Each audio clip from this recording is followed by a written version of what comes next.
Hello and welcome to the European Report. Here we are in the European Parliament in the heart of Europe, and in today's programme we're going to be discussing Israel's 69th anniversary as a nation reborn, asking what does this mean for the Jewish people and what this means for Europe. And my guests today include Alex Benjamin, Director of Europe-Israel Public Affairs, and Ruth Isaac, representing the European Coalition for Israel, and also Péter Niedermüller, Hungarian MEP. It's an absolute pleasure to have you on the programme. I'll start off with you, Peter. How did you get interested in Israel, and how did you get involved in being part of the Israel delegation as part of the European Parliament? First of all, thank you for the invitation. This is my pleasure to be part of this program. I have let me say, a personal tie to Israel and a more professional tie, let me say on that way.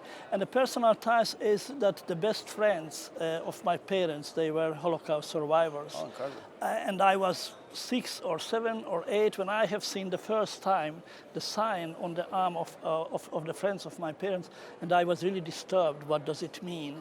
And it was somehow the start for me when my father and my mother, they explained to me what happened to the Jewish people. Also in the small Hungarian town where we lived at that time, it was a big Jewish community before the Second World War, and after the Second World War there was nothing there. And they told me a lot of stories about it. And later on, when I started the school and when I moved to middle school and on the university, I studied history, among other things. And it was a very important encounter for me to know a little bit more and more about the history of Israel, of state of Israel, not just about the Jewish people and Jewish culture, but about the state of Israel. And I think so since that time, I was always very much interested, not only, and this is an important point for me, not only for Jewish culture and history, but generally to the state of Israel.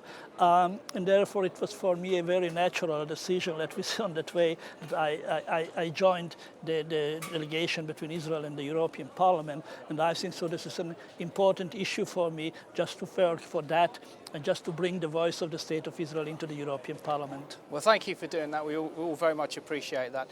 And Ruth, it's good to have you here as part of ECI's Brussels representative. So can you share with us maybe some of the latest initiatives that ECI are involved in? Yes, of course. Can I just say that I feel the same like our MEP from Hungary, that I come from Thessaloniki, and we had also there big population, a very big and significant Jewish community. Actually, Thessaloniki, which is the north of Greece, used to be called the Jerusalem of the Balkans. And after the Second World War, everything disappeared, but you can see the ghosts there, you can see the buildings, you can see the culture that is still there. So we also feel the same, that something is missing. But obviously we're very happy that now Israel exists and there is a Jewish state. In terms of the initiatives, one of the major things that at the moment, because it's coming up to 50 years to the reunification of Jerusalem, our organization, the European Coalition for Israel, is promoting this letter, which is for the Keep Jerusalem United. And MEP Niedermüller will be one of the people that will be signing it, co-signing it. We're hoping to have around 100 politicians from around the world.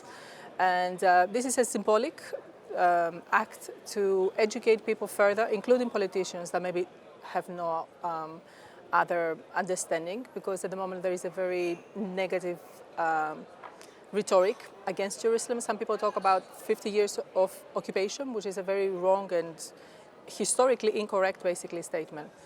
So this is our main focus, and the other work that we're going to do is on the 1st of June, we're going to have a historical documentary, a screening here in the European Parliament, which you're all welcome. Oh, fantastic. Wonderful. And Alex, always a pleasure to have you Thanks, back Simon. on the European Report. Maybe you can share some of the activities on behalf of Europe-Israel Public Affairs you've been involved in recently. Okay, well, for sure. We're also doing something on Jerusalem Day, which is coming up, with Arnie Gericke, who's been a guest on the programme. We're coming at it from a slightly different perspective. I mean, for us, we see it as definitely, as Ruth was saying, that some people regard it as a disaster. We see it as the real blossoming of Jerusalem. Jerusalem now has gone from a place where high tech and advanced technologies were unheard of. even a decade or two ago. Now it's grown from 2% of its economy right up until 22, 23%. So what we're bringing some of the biggest high-tech entrepreneurs and drivers from Jerusalem, and we're bringing them to the heart of the European Parliament. The European Parliament is always talking about how do we make Europe, how do we get it to bounce back after decades of stasis, and the idea of being able to learn something from Israel, the capital of a startup nation, Jerusalem. This is something that we're working very hard on. On top of that, we're also working on this notion, and in fact, we had a meeting with MEP Niedermüller just a couple of days ago for the first time. This notion of conditionality of EU aid, that incitement, that the continued incitement which is coming from the Palestinian Authority and Mahmoud Abbas has to stop. And if we're going to have any kind of meaningful talks and any meaningful peace process, we need to deal with incitement, and we need to stop the millions of EU aid going to the Palestinian Authority if it doesn't have checks and balances involved in it. So those are a couple of things that we're dealing with. Fantastic initiatives. Anyway, I'll pretty much start the topic of conversation to you that, Israel is celebrating its 69th anniversary as a nation reborn. What does the state of Israel essentially mean to you, and why is political Zionism so important? Okay, big question, and I'll try and be as concise as possible. We've already heard from Ruth and our dear friend from Hungary some of the stories about Thessaloniki and the village in which he grew up in. So Israel, for me, as a Jew, hugely, hugely important. It's a place where I can always call home if things get hot and heavy again. It is also a place that has confounded its critics. Most of the people never thought would make it past 9 months old, never mind 69. We had 1948, the Arabs tried to destroy us. 67, they tried it again. 73, which is the year I was born, Yom Kippur War, they tried it again. And we still have managed to hold our ground, develop into the most modern, diverse, democratic country in the Middle East, and it's something that I'm incredibly proud of. And they say I'm 43 years old, and I'm starting to get backaches and all kinds of problems. and I'm definitely not feeling as young as I am. But in Israel's case, like a fine wine, she just keeps getting better with age. That's a very good analogy. And Ruth, as a committed Christian, what does Israel mean to you, and how significant is it that Israel's celebrating her 69th birthday? Obviously, from a biblical perspective, there is a centrality of Israel in the Bible that we cannot deny. And as committed Christians, for us, it is a very important topic. We celebrate Israel. And beyond that, we also celebrate the fact this is a historical nation that just came back alive. And me coming from Greece and coming from a place where history is very important, we are happy that this history is again celebrated today, and we want to see that continue. Yeah. And Peter, it's so important that we kind of remember not only history, but we also remember the restoration of the nation of Israel. As a leading European parliamentarian here in the European Parliament, in which you are a spokesman for Israel, what does Israel mean to you on its 69th birthday? I think so. First of all, Israel is a part of the European history. There's no way to talk about Israeli history and European history because we have so many connections, very bad, tragical connections, just things of the Holocaust, but we have good connections between Europe and Israel as well. So I think so when we are talking about Israel, we are talking about the European history on the dark side and on the nice side as well. This is one thing. And the second thing is, of course, Israel is a symbol for me how to bring together modernity and tradition, the ancient culture, the Israeli and the Jewish tradition, and the very modern part of the European life. This is the second part.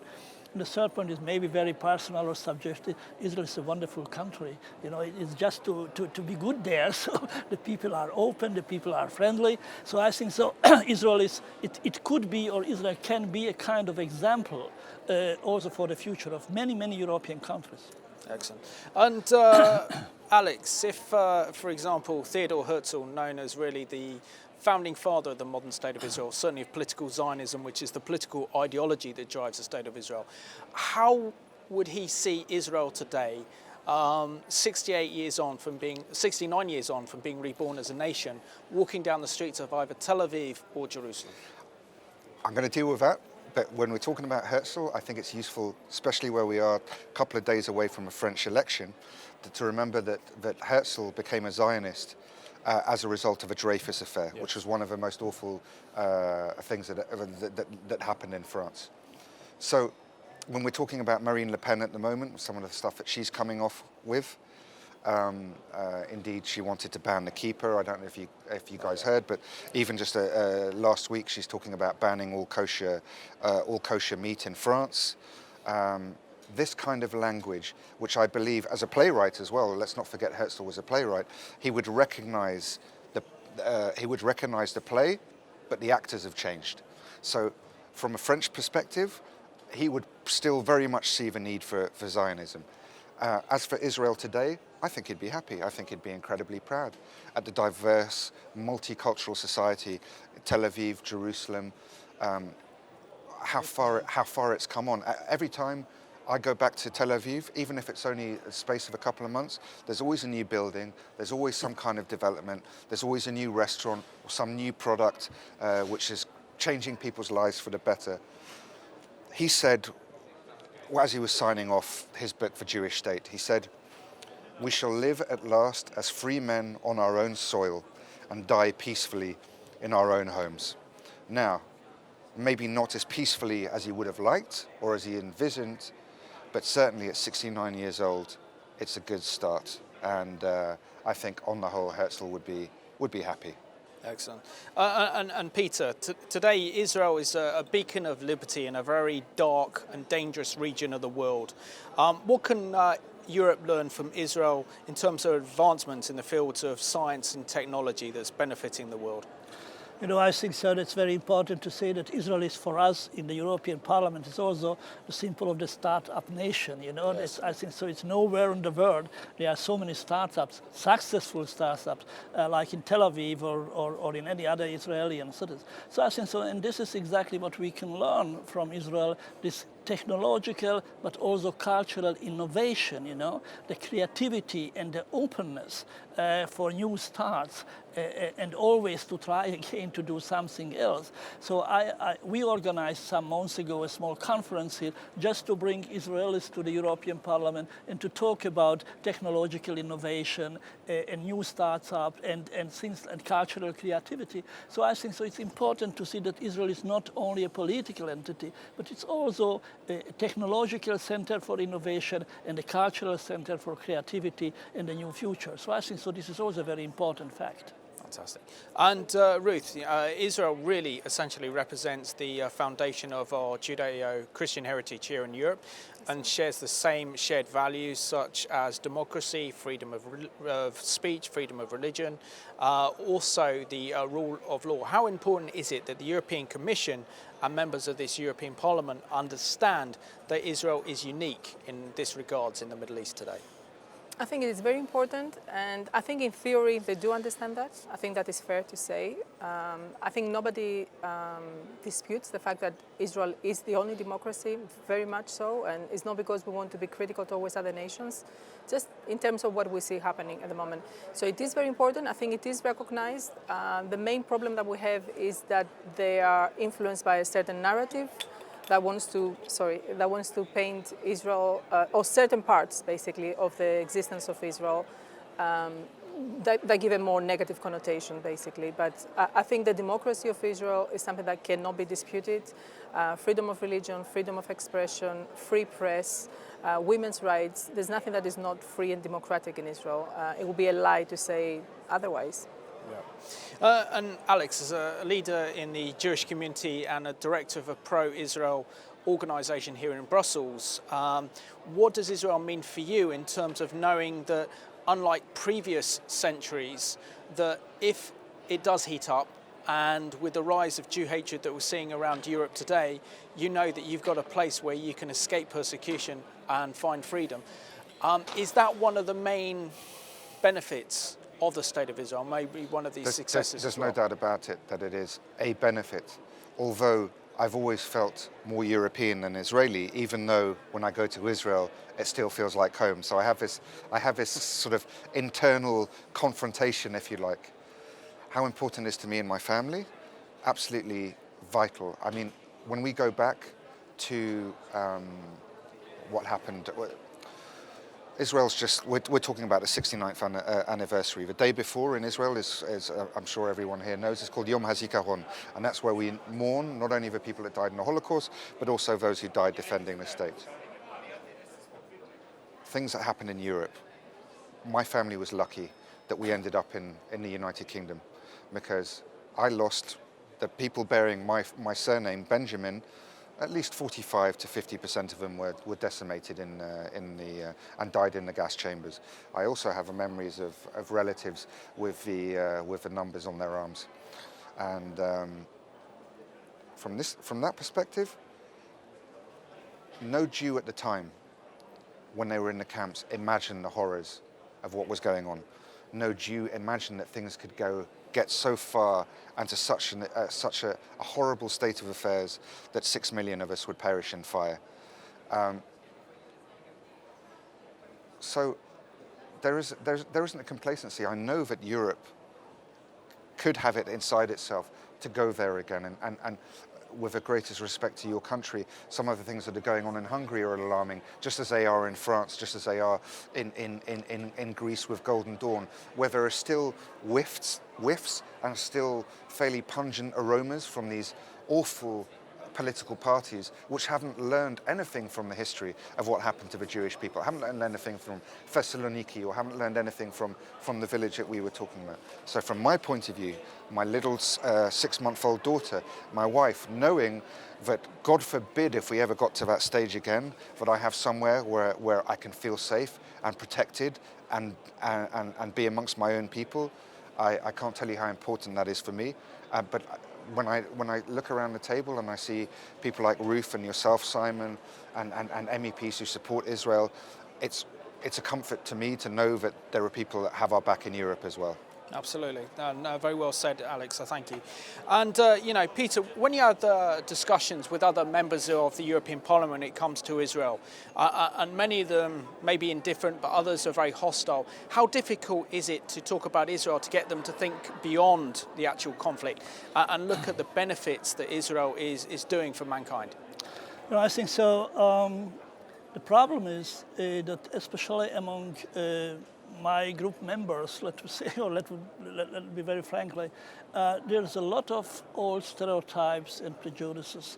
And I think so it's very important to break them down and just to make it very clear that along stereotypes and prejudices, we will never reach any kind of peace. It will happen as nothing. So I'm always arguing that we need a balanced view on the conflict. If we are talking about settlement, then we have to talk about security as well. And if we are talking about labeling or whatever, it brings nothing. And just coming back to your point, because I think so I mentioned some weeks ago, also in the European Parliament, that we have to really think very carefully about the EU fund to the Palestinian Authority, because it's not possible, for me at least, to use European money for aims or targets of terror, Absolutely. So, and I just read that there's a new political program of Hamas, maybe it is, but up to date, it was a terroristic organization. And if we are supporting with EU monies the Palestinian Authority, I don't think so that this is a real effort, a real achievement. So therefore, I think so it's very, very important to bring the Israeli voice into the European Parliament and just to a very open debate, not only to talk about the suffering of the Palestinian people, but also to let's talk about the suffering of the Israeli people. I think if we are just following a kind of one-sided view on the conflict, we will reach nothing. So I think so my duty is just to open this debate, or try to open this debate, and try to move other MEPs just to think a little bit openly and to have a balanced view on the conflict and on the state of Israel. Fantastic. So thank you, Peter. And Ruth, today Israel is the only place in the Middle East where Christianity is flourishing because of freedom of religion and because of Israel's vibrant democracy. How can we convince the public about the righteousness of Israel's cause? I'm very happy that you mentioned that fact, because it is a fact, and it is a historical fact at this stage. Christianity and other religious and ethnic minorities in the Middle East, they are going down, and Israel is the only place where they are protected and they are flourishing. The only thing we can do is help towards education, basically, and this is something that we are doing as an organization and Alex's organization, and we are hoping that those type of messages, maybe they could be brought forward in a more institutionalized educational way, you know, because unless our education system helps young people to know the truth, it's very difficult to convince them later on. So just like MEP Niedermüller said, it is about that balanced debate between, because the whole issue of the conflict has almost painted the whole of Israel in a very negative way, which is very unfair, obviously, and unbalanced. Excellent, thank you. And Alex, soon Israel will be entering her 7th decade. So what would you say are the challenges and the opportunities facing Israel in the early part of the 21st century? The challenges are the same they've been since day one. We live in a really rough neighborhood. And you have to say sometimes Hashem, which is what we call God, the one, he has an interesting sense of humor. And I'll come back to another one of his, another example of that. Yeah, it's the neighborhood. It's the neighborhood. It's the old story. It's now we've got Hezbollah is the biggest threat starting again up in the north. We have no idea how things are going to end up in Syria. It's always never within Israel itself, because I believe that the problems aren't insurmountable in Israel, even when we're talking about the peace process. I have to believe that we can reach some kind of accommodation with the Palestinians. But certainly the biggest threats are all external. Iran is still a huge problem, and certainly the situation in North Korea, believe it or not, could have some geopolitical impact on what's going on in Israel. Now, when it comes to the opportunities are boundless. This is the other example I was going to talk about. Now, we were promised a land of milk and honey. We didn't get much milk and we didn't get much honey. We got the milk and the honey from the sweetness from the Torah and our Jewish faith. But in terms of natural resources, I think we can argue that Israel wasn't exactly blessed in that department. Yet, we built a country. Yet, we've got we were talking about it earlier on, some of the finest technological examples, some of the finest offerings that we got to agriculture. Next time you're in a supermarket, have a look at the cherry tomato. We invented that. The Israelis came up with the cherry tomato. Now, it's a sort of tiny example, but the cherry tomato, whether we're talking about desalination plants, where we can quite literally turn salt water into drinking water, then looking at technology now that they can turn water from just air. The opportunities in Israel, the mind of a Jewish people, the mind of the most open, tolerant, vivacious, stubborn country in the Middle East, who can stop it? And I'm filled like the national anthem, Hatikva. We always have that hope, and nobody's going to take that hope away from us. Fantastic, good to hear it. And Peter, I mean, when we talk about Israel is essentially a modern miracle. Israel survived 5 major wars in a very short history, faces daily threats of terrorism, and yet still maintains a democracy and her values, and is still a beacon of light in a very hostile region. How can our viewers support brave and courageous MEPs like yourself who stand up for Israel here? It's very important to see for everybody that this is, I think, so the most important thing, to bring Israeli voices into the parliament. You know, yes. We are organizing sometimes young Jewish people coming from Hungary to the European Parliament, coming from Romania to the European Parliament, just to bring the civil society, you know, the NGOs and the ordinary people into the parliament, and just to create a kind of roundtable discussion about Israel, the conflict, and things like that. So I think this is very, very important to strengthen the voice of the Israeli people, the state of Israel in the European Parliament and everywhere in Europe. So I think so this is the most important, to show that Israel is not only, let me say, the sources of military conflicts, but Israel is a cultural entity. It's, as I told you, technologically and things like that. So the ordinary people and the ordinary life to bring into the European Parliament, and just to build bridges between Europeans and Israelis. Yeah. And Peter, can I just say how refreshing it is to have an MEP like yourself on the programme, who's passionate about Israel and the Jewish people and standing up for Israel in the Parliament. So kol hakavod to you and well done. Appreciate that. Nice pronunciation. And Alex, it's great to have you on the programme. You know, as our Jewish representative and representing the State of Israel, you know, as Christians we stand by Israel, and we will continue to stand by Israel as she enters into her 7th decade, and she'll go from strength to strength with the help of Hashem. Thank God, thank you. And I just want to thank you for watching today's European report, where we discussed the 69th anniversary of the State of Israel, a nation reborn, and how Europe can really benefit from Israel's expertise in the field of science and technology. And we have to look beyond the conflict to realise that Israel could actually be the saviour of Europe as things are getting dark and things are getting worse on this continent. So I want to thank you for watching today's European report.